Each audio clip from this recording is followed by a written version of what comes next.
Good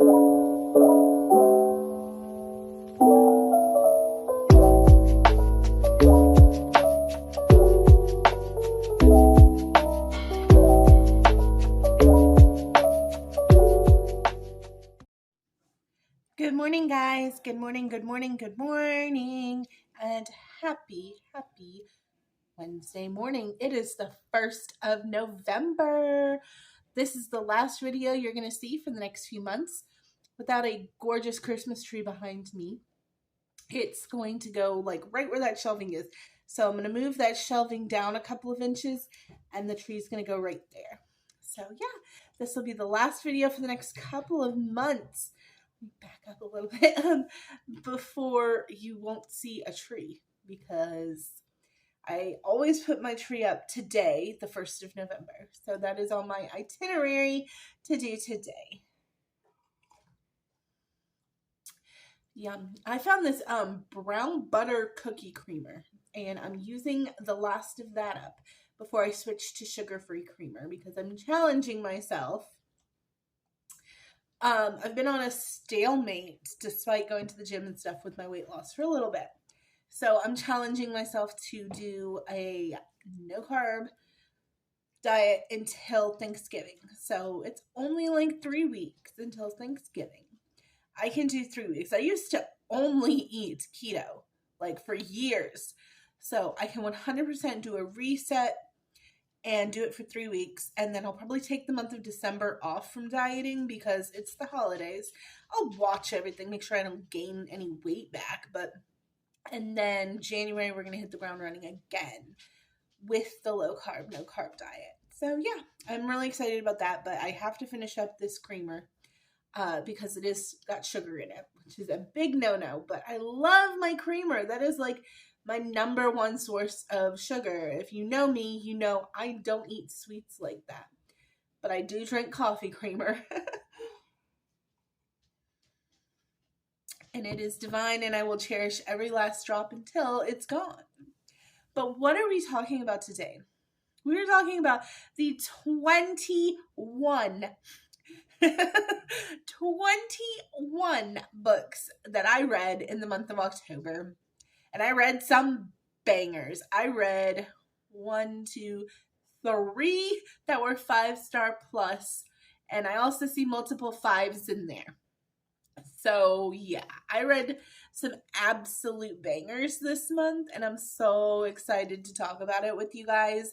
Let me pause here so I can insert the 2 graphs worth of books, because I had to do 2 this month, in order to cover everything. So let me put that in here.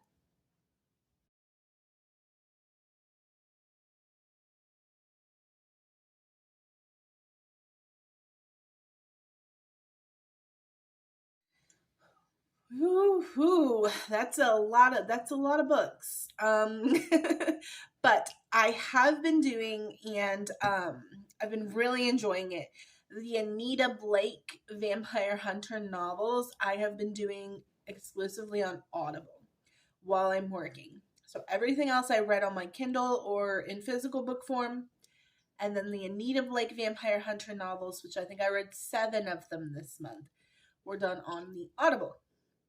So I've really been enjoying that, especially for the month of October, because they are a spooky book with, gore and vampires and animal shifters that I've thoroughly been enjoying being able to listen to them in the month of October. And it kind of just sets the tone and the vibe, right? Like, it sets a spooky vibe. So I will probably continue listening to those. I'm getting ahead of myself because I have another series that I'm going to start because of how good one of these books was that I read this month. But I digress. Let's get there. We started the month out really strong with starting the Anita Blake vampire novels with Guilty Pleasures. And I read Guilty Pleasures in like a day. It was so good. I remember listening to it at work, and I literally got off work and I kept it playing. I kept it playing while I cooked dinner and cleaned up the kitchen, took a shower with it playing all the way up until I went to bed, because it was like 11-hour book. And I was like, I have to know what happens. And that immediately hooked me, and I was back into my Anita Blake era because I just think she's such a badass, and she doesn't take shit from anybody. So I'm loving these books. If you've been watching my kind of reviews of them, I've been really enjoying. I'm up to book 8. I also read Unhinged. Unhinged was kind of like my monster romance for the spooky month. It was a sentient door romance, and it was a novella. It was very short, but I really liked it. I liked it a lot. A couple of these, and I'll let you know which ones were really short reads this month. So that also helped me to get to 21 books because Unhinged was really short. It was a novella. Morbidly Yours, however, was so good. I bought that book as soon as I saw it on TikTok. I thought it was such a cute idea, and great for October. So last year, my October like cemetery-esque read was Undertaking Heart and Mercy. Last year I read that one in October, I believe, and absolutely loved it. Well, this is Morbidly Yours, and it is about a undertaker who falls in love with an American woman who moves to Ireland for healing, if you would. And it is super spicy, but it is also super sweet and very about like healing. And I absolutely loved Morbidly Yours by Ivy Fairbanks. That book was outstanding. It got a 4-star for me, but I think it was probably 4.5. I just don't do 0.5 because Goodreads doesn't let me do 0.5, but that one was like a 4.5. It was a really good book. I really enjoyed it. We're back into Anita Blake there for a little bit with The Laughing Corpse. Loved The Laughing Corpse. I just really am enjoying these books as they progress, and her relationship with Jean-Claude gets further along and things like that. I'm at the point where her and Richard are at odds now, because you'll see the last one that I read is Burnt Offerings. And her and Richard are really at odds, and I liked her and Richard together. I think she calls him Boy Scout, but he's got a really good conscience on his shoulders, I feel like. And I feel like she does need that because, she kills so much for a living. But I digress. I'm pretty sure she's leaning towards Jean-Claude very strongly at this point. I also read The War of Two Queens. That is the 4th book, I believe it is, in the Jennifer Armentrout from Blood and Ash series. This is one that, and it happens quite a bit with fantasy series for me. The first book was great. The second book I really enjoyed. By the 3rd book, I had fallen off a bit. And here on the 4th book, it just, I don't know. I couldn't get into it, you guys. I gave it 4 stars because it deserves 4 stars. It was a good book. But I had to force myself to read this one a little bit. I don't like to give less than 3 stars unless it is terrible. But I gave it 4 stars just because it was a good book, and there were some scenes that I really, really enjoyed, but it just definitely wasn't my favorite. It wasn't as good as the first one. In that particular series, I have been chasing the high of the first book really strongly. So it is what it is. I also read Secrets Never Die by Vincent Ralph. That was a paperback that I picked up. That was the Barnes & Noble $5 book. If you go to a Barnes & Noble that's in like a mall and it has a Starbucks in it, they do a $5 every quarter months or so book if you buy a coffee. And I mean, if you're in the Starbucks line, you're buying a coffee probably. So I always grab whatever $5 read they've got. I've found some really good ones. This was like a whodunit kind of YA mystery. It's a group of high school friends, and they have this like shed in their yard where they tell all their secrets, and it's supposed to be, very releasing for them. But somebody has been listening because somebody knows all their secrets. and you got to kind of figure out what's going on and all of that stuff and what the secrets were. And it was good. I would say that I was a little bit let down in what the actual secrets were. I thought they were going to be like big crazy secrets, and they weren't. But nonetheless, like, I really, really enjoyed that book. I like a good thriller, especially like a page turner one where you're like, who did it? Who did it? Who did it? Who did it? Next up was Golden Sun by Pierce Brown. I think I'm DNFing this series. I only gave Golden Sun like a 3. It looks like I have my little thing pulled up behind me that's got all of my rankings for the month. Yeah, I gave Golden Sun a 3. Red Rising, I believe I gave a 4. Hold on, I can tell you. Yeah, Red Rising, I gave a 4. It's okay. It's just okay. I just think that this series is not for me. I don't think it's a bad series. I know there are a lot of girlies that love the Red Rising series. It is just a little too military for me, and I don't know. It loses me sometimes. It just does, and I apologize for that. But it's just not for me. That's okay. Not everything's for everybody. But I think I am going to be done with that series. The only reason I listened to the first 2 is because they were free on Audible. And I was like, I'll give those a shot. And I did like Red Rising enough to listen to Golden Sun. But there's too many books on my TBR to continue reading something I don't absolutely love. So we're going to DNF that series, I think. Next is Lucy by Erica Schmidt. Now that was an Audible exclusive. It was only a couple of hours long, 2 or 3 hours long. It was like a short story that I listened to on the way to Cherokee, North Carolina, when I went with my girls' trip for the weekend. And I gave it a 2, strictly because I was not entirely even sure what the hell was going on for most of that. If you listened, because it was advertised all over my Facebook. So if you listened to this, Lucy, on Audible, let me know what you thought. Because it was about a nanny who was kind of like deranged, but then the mom was kind of weird too. So you're trying to figure out which one's craziest, the mom or the nanny. Lucy's the name of the little girl. So I was trying to figure out, well, maybe the little girl's really crazy and that's why it's called Lucy. And then it just ends and you really don't know who the crazy one was. You really just are trying to guess. And it was not great. Not great. But that's okay, because it was only like 3 hours of my life. And that's fine. However, One of Us is Dead by Geneva Rose. Mwah, chef's kiss. I'm actually going to read another Geneva Rose book this month. She just dropped a brand new book.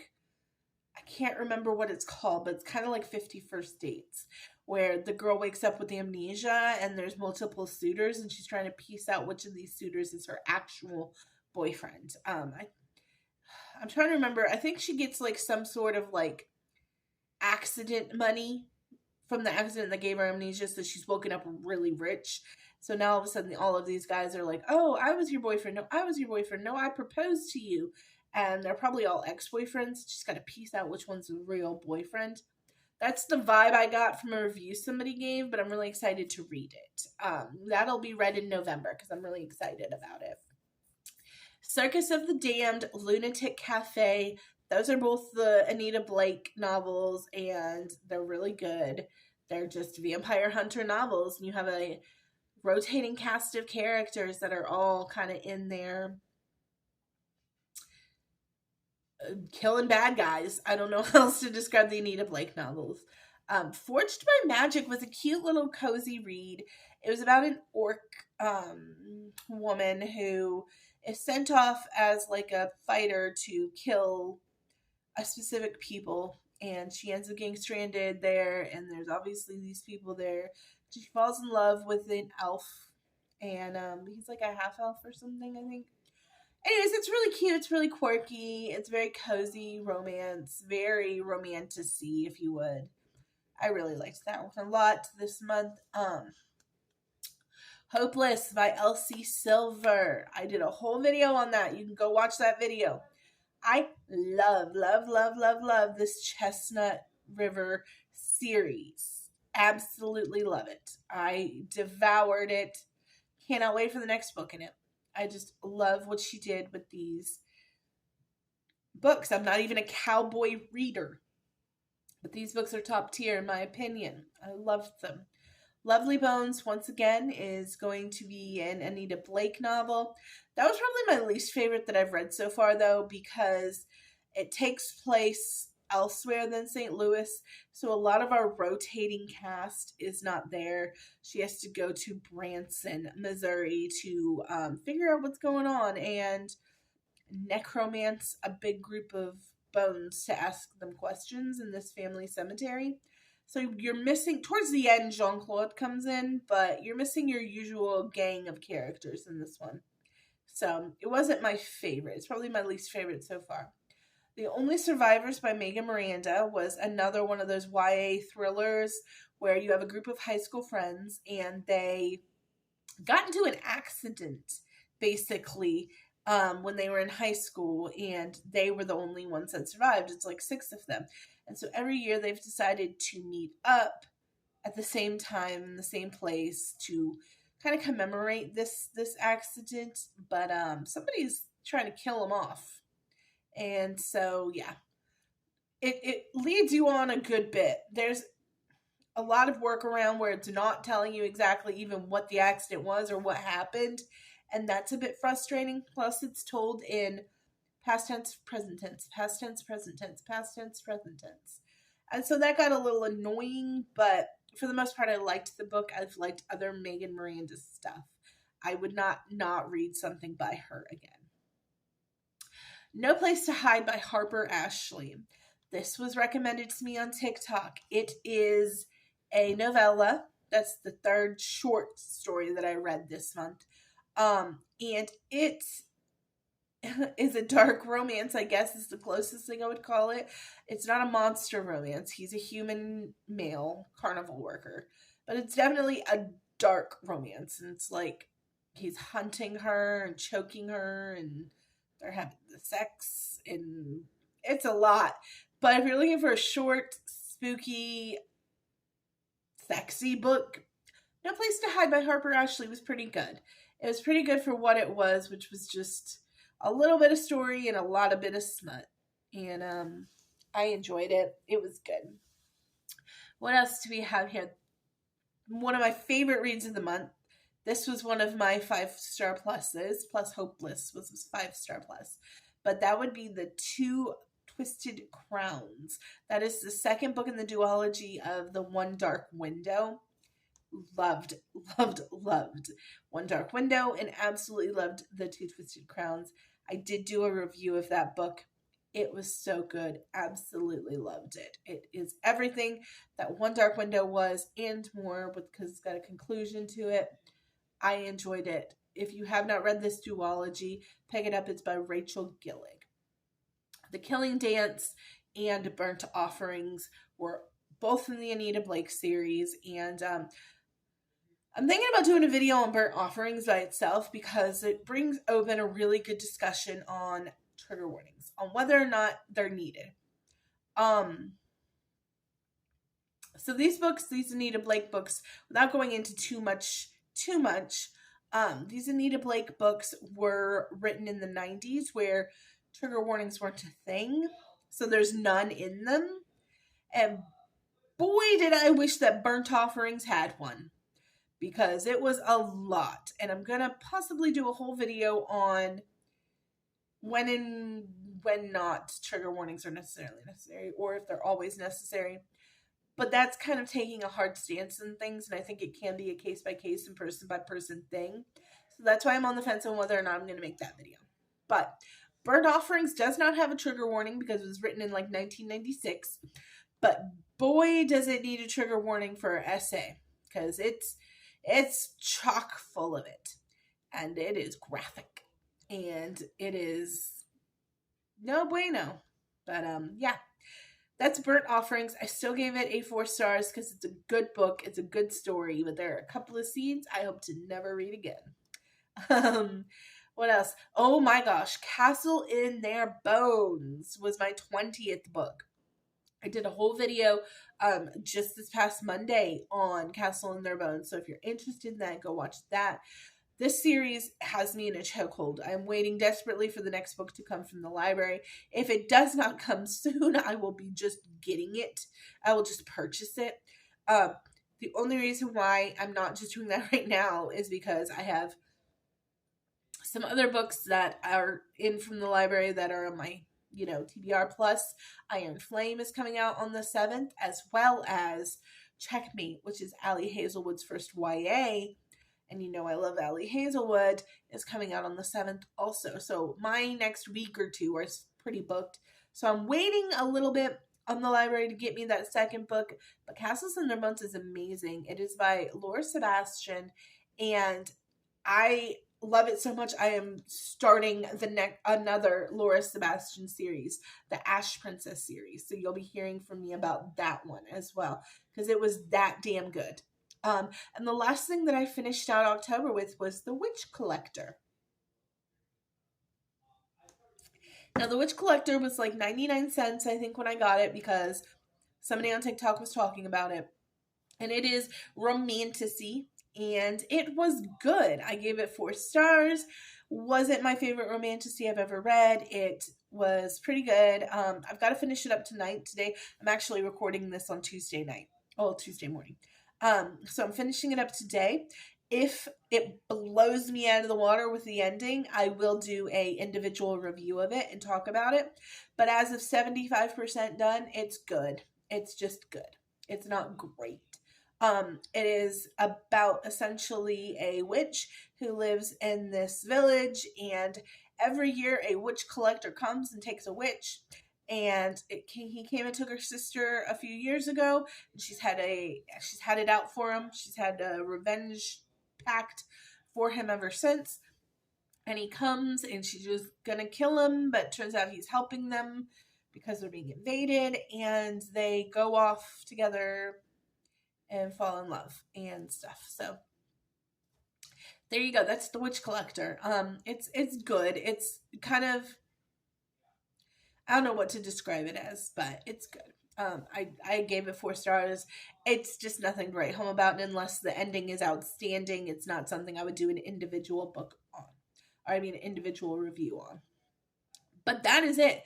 I'm going to cut this one off because it has been a long video. I read 21 books, and 3 of them were 5-star pluses: Hopeless, Two Twisted Crowns, and Castles in Their Bones were all 3 5-star pluses.